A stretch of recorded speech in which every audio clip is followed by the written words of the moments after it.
Indian ഭരണഘടന പ്രാബല്യത്തിൽ വന്നത് ഡാഷിലാണ്. നമ്മൾ പഠിച്ചിട്ടുണ്ട്. 1949 നവംബർ 26, 1950 ജനുവരി 26, 1952 ഡിസംബർ 26. ഒരു മാർക്കിൻ്റെ ചോദ്യമാണ്. 1950 ജനുവരി 26. അതിനാലാണ് നമ്മൾ ജനുവരി 26 റിപ്പബ്ലിക് ഡേ ആയിട്ട് ആഘോഷിക്കുന്നത്. ആനുപാതിക പ്രാതിനിധ്യ സമ്പ്രദായത്തിലൂടെ തെരഞ്ഞെടുപ്പ് നടക്കുന്നത് ഡാഷിലേക്കാണ്. ലോകസഭ, രാജ്യസഭ, സംസ്ഥാന നിയമസഭ. ഏതാണ്? രാജ്യസഭയാണ്. ദ്വിമണ്ഡല സഭയുള്ള സംസ്ഥാനം ഏതെന്ന് കണ്ടെത്തുക. കേരളം, ആസാം, മഹാരാഷ്ട്ര, പഞ്ചാബ്. ഏതാണ്? മഹാരാഷ്ട്രയാണ്. ജുഡീഷ്യറി ഭരണഘടനയുടെ അടിസ്ഥാന ഘടനാ സിദ്ധാന്തം മുന്നോട്ട് വെച്ച കേസ് ഏതാണ്?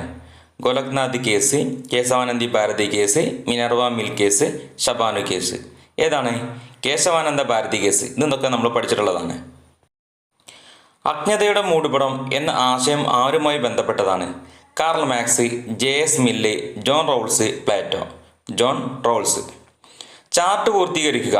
സിവിൽ സർവീസിൻ്റെ വർഗീകരണം. സിവിൽ സർവീസിന് പ്രധാനമായിട്ടും 3 തരംതിരിക്കാവുന്നതാണ്. അഖിലേന്ത്യാ സർവീസ്, മൂന്നാമത്തേതാണ്. അടുത്ത ഏതാണ്? കേന്ദ്ര സർവീസും സംസ്ഥാന സർവീസും. അപ്പം പ്രധാനമായിട്ടും സിവിൽ സർവീസ് 3 അഖിലേന്ത്യാ സർവീസ്, കേന്ദ്ര സർവീസ്, സംസ്ഥാന സർവീസ്. ഇന്ത്യൻ ജുഡീഷ്യറിയുടെ ഘടന കാണിക്കുന്ന പിരമിഡ് പൂർത്തിയാക്കുക. ഹൈക്കോടതികൾ. അങ്ങനെയാണെങ്കിൽ ബാക്കി 3 വിട്ട ഭാഗം കോടതി തന്നെ ആയിരിക്കും.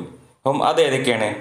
ഏറ്റവും താഴെ സബോർഡിനേറ്റ് കോർട്ട്, അതിന് മുകളിൽ ഡിസ്ട്രിക്ട് കോർട്ട് അഥവാ ജില്ലാ കോടതി, ഏറ്റവും മുകളിലായിട്ട് സുപ്രീം കോടതിയാണ് വരുന്നത്, അഥവാ സുപ്രീം കോർട്ടാണ് വരുന്നത്. രാജ്യസഭയിലെ അംഗങ്ങളെ ഡാഷ് കാലാവധിയിലേക്കാണ് തിരഞ്ഞെടുക്കുന്നത്. ഏതാണ്? 4, 5, 6. 6 വർഷത്തേക്കാണ് രാജ്യസഭയിലെ അംഗങ്ങളെ തിരഞ്ഞെടുക്കുന്നത്. ഇന്ത്യയിൽ പ്രാദേശിക സ്വയംഭരണ സ്ഥാപനങ്ങളിലേക്കുള്ള തെരഞ്ഞെടുപ്പ് നടത്തുന്ന സ്ഥാപനം ഏതാണ്? ഇന്ത്യൻ തെരഞ്ഞെടുപ്പ് കമ്മീഷൻ, സംസ്ഥാന തെരഞ്ഞെടുപ്പ് കമ്മീഷൻ, തദ്ദേശ സ്വയംഭരണ വകുപ്പ്. ഇതിലേതാണ്? ഓപ്ഷൻ ബി ആണ്, സംസ്ഥാന തെരഞ്ഞെടുപ്പ് കമ്മീഷൻ. താഴെ തന്നിരിക്കുന്നവയിൽ നെൽസൺ മണ്ടേല എഴുതിയ പുസ്തകം ഏതാണ്? നെൽസൺ മണ്ടേലയുടെ പുസ്തകത്തിന്റെ പേരെന്താണ്? Long walk to freedom. ഏതാണ്?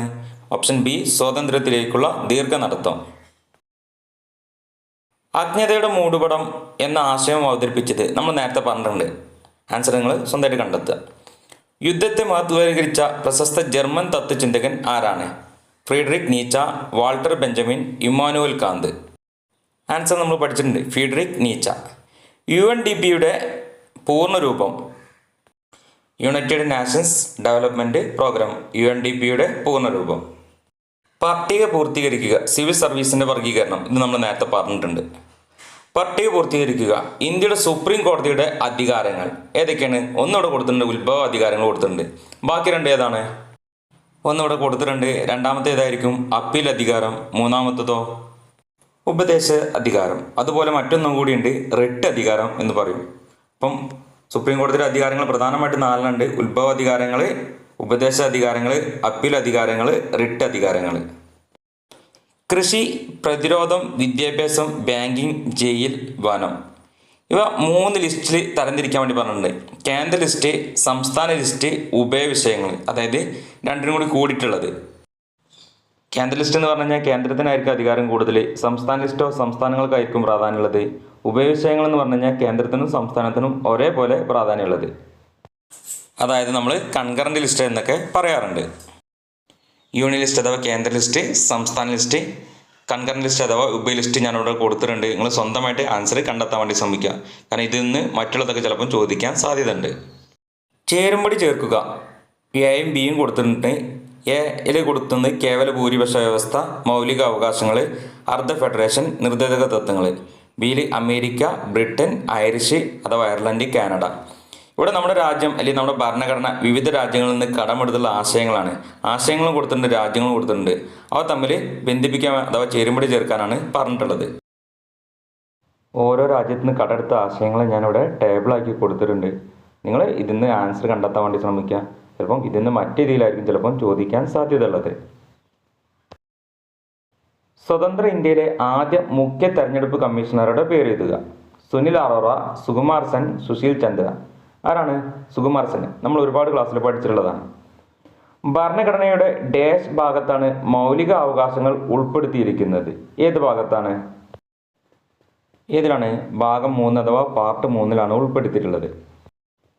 ഇന്ത്യൻ പ്രസിഡന്റിനെ നീക്കം ചെയ്യുന്ന പ്രക്രിയ ഏതെന്ന് കണ്ടെത്തുക.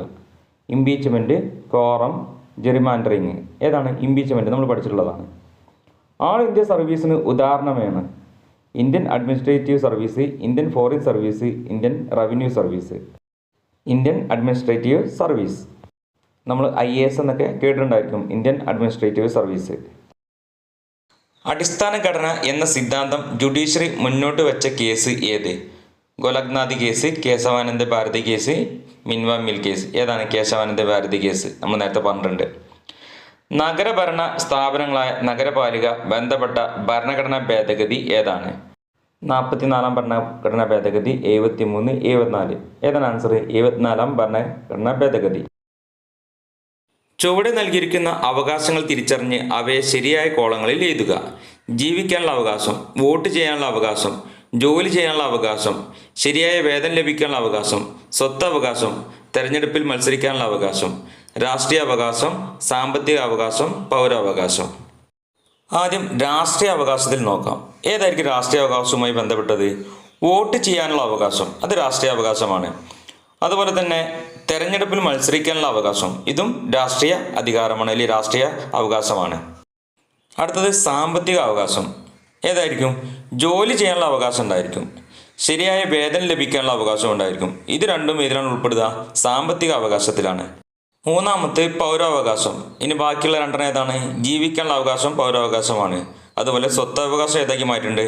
പൗരാവകാശം. ആദ്യം മൗലികാവകാശങ്ങൾ ഉൾപ്പെടുത്തതായിരുന്നു സ്വത്തവകാശം, എന്നാൽ അതിന്ന് പിന്നീട് നീക്കം ചെയ്യുകയും അതുവിനെ പൗരാവകാശമാക്കി മാറ്റുകയും ചെയ്തിട്ടുള്ളതാണ്. ചില പുസ്തകങ്ങളും എഴുത്തുകാരും പട്ടികയിൽ നൽകിയിരിക്കുന്നു. അവയെ ചേരുംപടി ചേർക്കുക. പുസ്തകങ്ങൾ: സ്വാതന്ത്ര്യത്തിലേക്ക്, ഭയത്തിൽ നിന്നുള്ള മോചനം, ഹിന്ദു സ്വരാജ്, സ്വതന്ത്രത്തിലേക്കുള്ള ദീർഘനടത്തം. എഴുത്തുകാർ: Nelson Mandela, Mahatma Gandhi, JS Mill, and San സൂക്കി.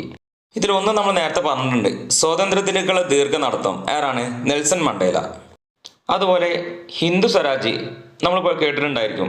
ആരാണ്? മഹാത്മാഗാന്ധിജിയാണ് ഹിന്ദു സ്വരാജ് എഴുതിയിട്ടുള്ളത്. ഇനി സ്വാതന്ത്ര്യത്തിലേക്ക്, JS മില്ലിൻ്റെ പുസ്തകമാണ് സ്വാതന്ത്ര്യത്തിലേക്ക്. ഭയത്തിൽ നിന്നുള്ള മോചനം ആരാണ്? ആങ് സാൻ സൂക്കിയാണ്. അപ്പം നമ്മളിവിടെ 4 ചേരുംപടി ചേർക്കാൻ വേണ്ടി പറഞ്ഞിട്ടുണ്ട്. 4 മാർക്കിൻ്റെ ചോദ്യമാണ്. എല്ലാവർക്കും എങ്ങനെയാണെന്ന് മനസ്സിലായിട്ടുണ്ടാകും.